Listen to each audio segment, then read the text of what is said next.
How does Christianity help us understand what life is? Christianity tells us life is but one stage in our soul's eternal state of existence.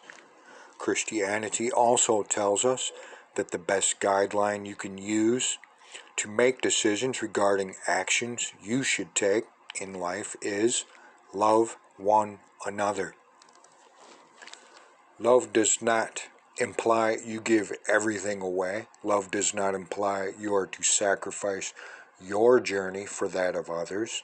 Love does not imply you are to be willing to live a life of misery in order to try to make others happy.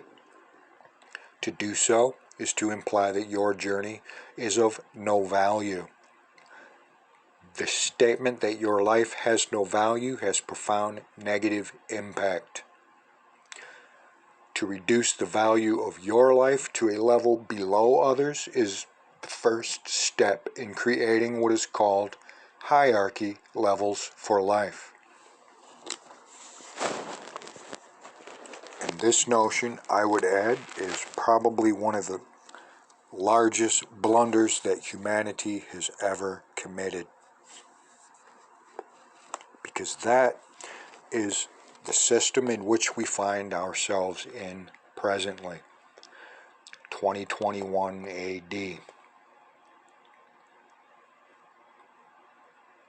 Continuing. What this means is if you believe your life is worth less than another life, the process is started for one life to be judged to be of more value than another. This undermines the whole idea that the soul is not to be judged. This undermines the whole idea that God created man in his image. For one image of the causative force cannot be less than another. Value systems used to judge the worth of one life over another open up the rationale for all the isms, from racism to sexism, and I would add to religious exclusivism. The Christian concept of loving one another includes loving yourself. Loving your neighbor as yourself is but one step in generating a positive awareness, which moves beyond the boundaries of our universe itself. The other step is loving yourself as your neighbor. Both of you have souls, or I would say, both of you are souls. Being something that we are rather than something we possess, some immaterial thing.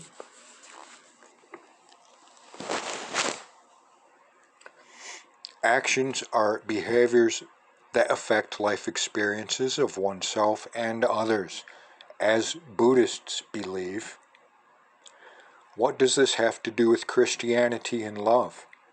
Imagine everyday actions being performed with a sense of love, and then imagine them being performed with a sense of jealousy, hate, or resentment.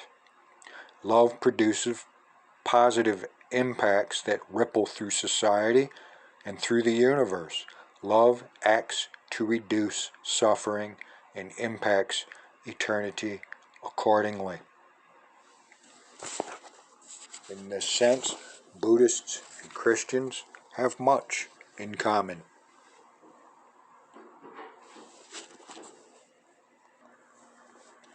What does Christianity have to offer us as individuals? The impact upon society of following such a concept as loving one another will directly affect the type of environment within which we, as individuals, travel. There is no doubt that we sense we're traveling through life. As we do so, we make thousands of decisions regarding what types of actions, behavior we take. Multiply this by billions of people and you have created a major impact. A major atmosphere within which we travel, a major ambiance. No longer is nature the chief source of ambiance. Humanity now becomes the major source of ambiance through which we you and I, individuals, travel. Our souls, our essences, now journey through life immersed in a humanly created atmosphere. Now, our journey through life is affected as much by each other as by natural events and observations. Loving one another becomes even more significant as our members, our influence upon the environment within which we must travel, gain in significance over nature itself. We choose to create an environment of either looking out for ourselves or looking out for each other, loving one another. If one senses the essence of oneself to be outside of the causative force, as religions say, a causative force is all present, except she does not include the universe within her, as in classical theism, then your desires and needs become more important than the good of the whole. With this perception, we create an atmosphere of refusing to acknowledge the significance of other individuals. I would add other spiritual traditions. This leads to an atmosphere where everybody is out for themselves. Life is short. Grab what you can. Step on the next fellow to get what you want.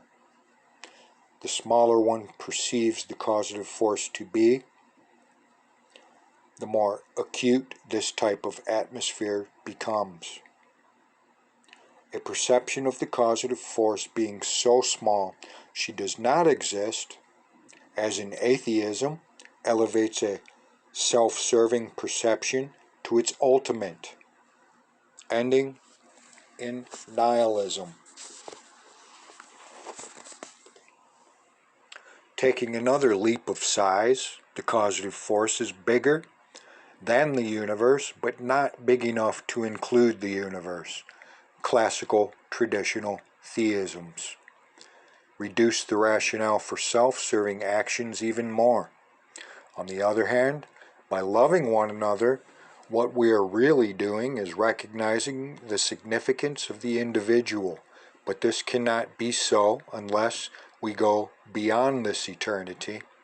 This idea cannot be so unless we affect eternity itself, or to put it another way, affect the causative force, or God. The most dynamic means of directly affecting the causative force would exist if we were located within her, if all our actions remained within her for eternity.